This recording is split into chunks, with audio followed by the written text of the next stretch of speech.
The king in the north! Dracarys. I will hurt you for this. I am the sword in the darkness. Lion doesn't concern himself with the opinions of the sheep. Let me give you some advice, bastard. Chaos isn't a pit. Chaos is a ladder.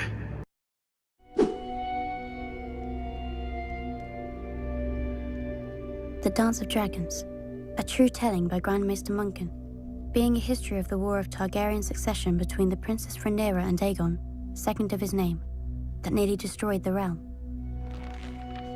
The Dance of the Dragons.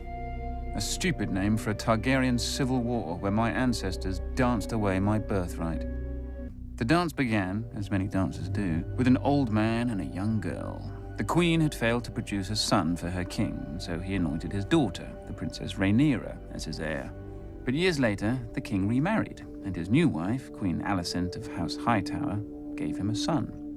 Feeble and foolish, the old king refused to change the succession. He didn't even see how his court had split into two rival camps of blacks and greens, after the dresses that the princess and the queen had worn to some tourney. One night, a servant found the old king had died in his sleep and ran to inform Queen Alicent. Protocol dictated that the bells would be rung and a raven sent to Dragonstone to summon the heir, Princess Rhaenyra, for her coronation. But Alicent had other plans.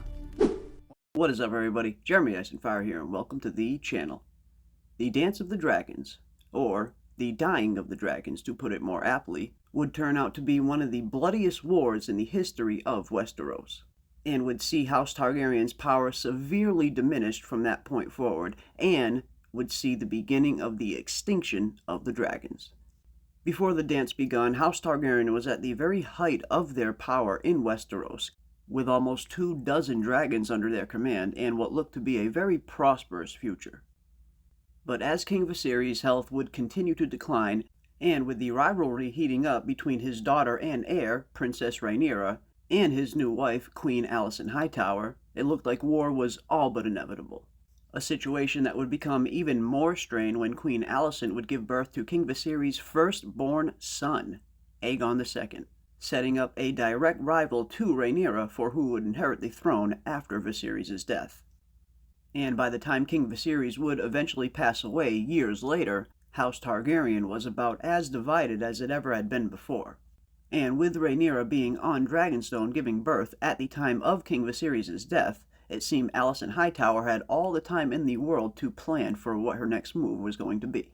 The war eventually started, as all wars usually do, with both sides trying to gain the favor of all of the great houses in Westeros.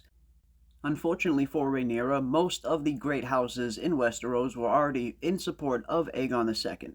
But luckily for Rhaenyra and the Blacks, they had far more dragons at their disposal than Aegon and the Greens.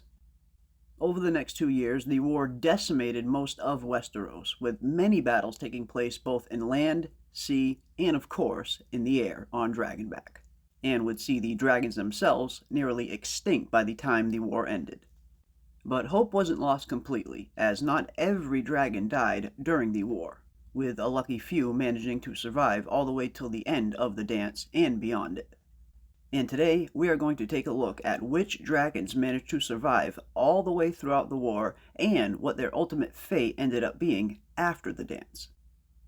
Out of the near 24 dragons that House Targaryen had under their control at the beginning of the dance, only 4 would go on to survive the entirety of the war.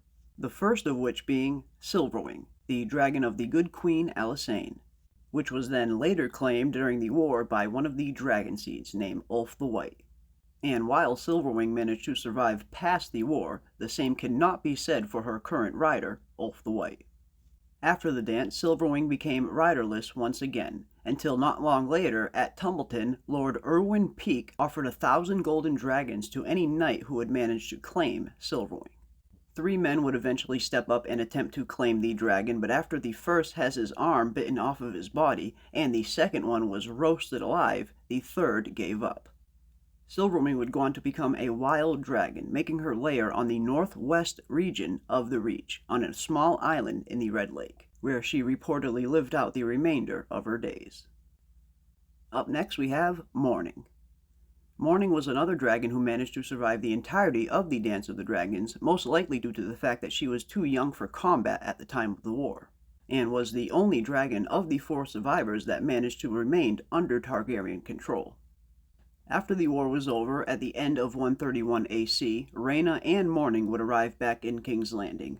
Then, in 135 AC, Rhaena would mount Morning for the first time ever, and the two would take their first flight around the city. Eventually, Rhaena would fly her dragon all the way to Dragonstone, where she would become a little bit more welcome, as Aegon III Targaryen, king at the time, was not fond of dragons.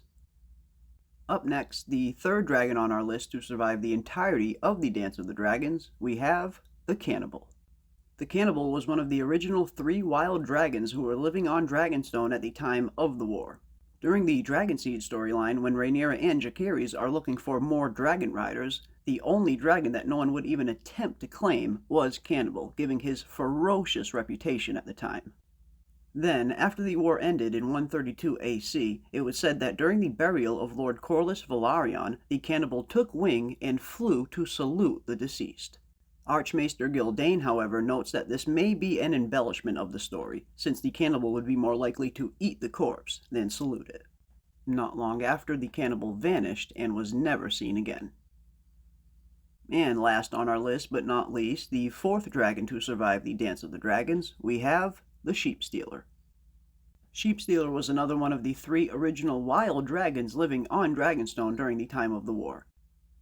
During the Dragonseed storyline, when Rhaenyra and Jace were looking for more dragon riders, a young girl named Nettles managed to tame the dragon Sheepstealer for her own, by bringing him a freshly killed sheep every morning until the dragon grew used to her presence. Nettles and Sheepstealer also vanished towards the end of the war, last being seen flying over the Bay of Crabs, with other unconfirmed reports of the dragon being spotted at Crackclaw Point and at the Mountains of the Moon.